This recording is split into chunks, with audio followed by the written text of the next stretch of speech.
सदा कल्पवृक्षस्य तस्याधिमूले भवद्भावबुद्ध्या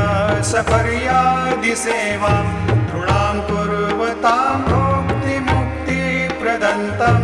नमामीश्वरं सद्गुरुं साईनाथम् अनेकाश्रुता तर्क्यलीलाविलासै समाविष्कृतेषान् भास्वत्प्रभावम् अहं भावहीनं प्रसन्नात्मभावं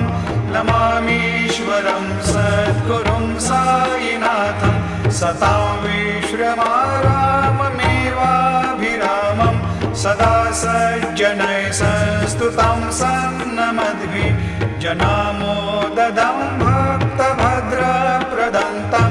नमामीश्वरं सद्गुरुं साईनाथम् अजन्माद्यमेकं